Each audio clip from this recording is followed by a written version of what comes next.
Et enfin, vous en avez l'habitude, le mercredi, on parle environnement et développement durable avec Mélanie Poquet. Et cette semaine, nous allons nous intéresser au tri sélectif et notamment au logo que l'on trouve sur les emballages. Bonsoir Mélanie. Bonsoir Florane. Alors avant de commencer, j'aimerais vous poser une question.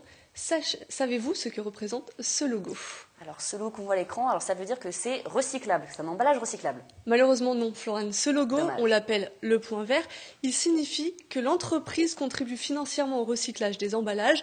On le trouve sur 95% des emballages commercialisés en France et il ne veut pas dire que l'emballage est recyclable. Alors les logos sont nombreux et différents. Il n'est pas toujours facile de s'y retrouver. Nous sommes allés à votre rencontre pour vous soumettre 3 logos. Non. Le deuxième peut-être ? Oui. Il veut dire quoi selon vous ? Papier emballage. Ouais. Et le troisième ? Ça, c'est pour jeter à la poubelle. Ça, c'est produit à recycler. Les papiers dans une poubelle, oui. Alors là, aucune idée. Du tout. Le deuxième ? Deuxième, je sais pas, la poubelle peut-être. Ouais. Et l'autre, non. Non, pas du tout. Le deuxième, c'est les poubelles de quartier, je suppose. Et le troisième, je ne sais pas non plus. Bon, on l'a vu Mélanie, je ne suis pas la seule à me tromper. Oui, vous avez vu, il y a des erreurs sur tous les logos. Les 2 autres que vous avez vus, ce sont le Triman et le Tidyman. Alors le Triman, il a été initié par l'État.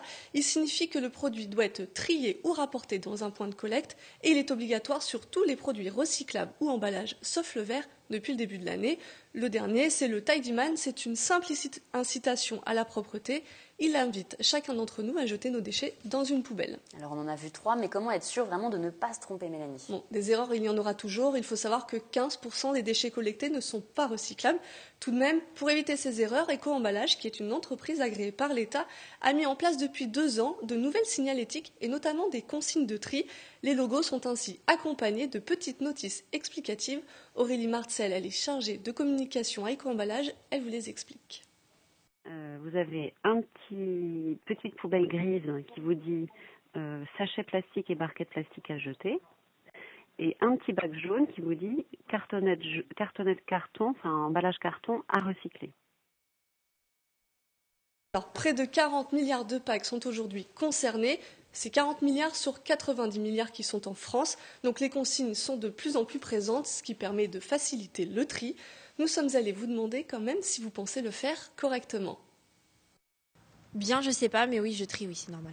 Enfin, après, on essaie de faire au maximum, mais quelquefois, on a des déchets, on ne sait pas trop où les mettre et c'est un peu difficile. J'ai 3 poubelles pour les verres, pour les déchets ménagers et les cartons, les bouteilles de plastique, je sais pas quoi. Voilà. On trie le papier, les aliments, puis les déchets multiples et variés. J'ai un bac à moi et à chaque fois, quand je vois, je lis sur le produit. Et puis après, voilà, si c'est à jeter, je jette.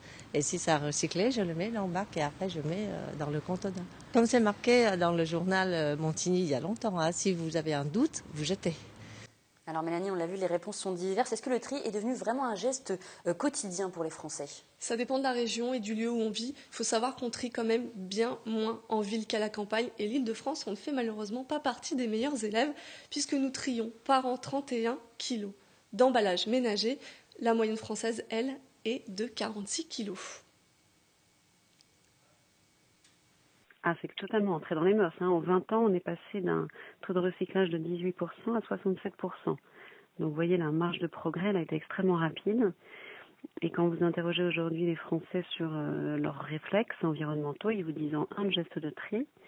C'est même devenu un acte éco-citoyen. Alors on l'a entendu, Mélanie, le taux de tri est donc de 67% aujourd'hui. Est-ce que dans un futur proche, on peut imaginer qu'il y aura plus de déchets qui seront recyclés ? Alors ça stagne parce qu'on l'a entendu, c'est monté très très vite. Malgré tout, certains essaient de trouver des solutions. Éco-Emballage cherche notamment à trier tous les plastiques. Aujourd'hui, on ne recycle que les bouteilles et les flacons. D'ici 2022, l'entreprise espère pouvoir trier aussi des pots de yaourt ou de la crème fraîche. Pour cela, il faut quand même moderniser les centres de tri pour séparer les différentes résines qui composent les emballages. Alors on parle beaucoup de l'importance du tri, c'est normal, mais est-ce que les conséquences de ce geste sont quantifiables ? Oui, déjà, trier ces emballages, ce n'est pas seulement une lubie. Chaque année, trier permet d'éviter 2 millions de tonnes de gaz à effet de serre. En France, ça équivaut à 1 million de voitures en moins sur les routes. Il faut savoir que Montigny-le-Bretonneux, Elancourt et Trappes ont été sélectionnés par Éco-Emballage pour densifier les points d'apport volontaires et renforcer la mobilisation locale en 2016. Florane, il ne nous reste plus qu'à adopter le bon geste. Merci beaucoup Mélanie.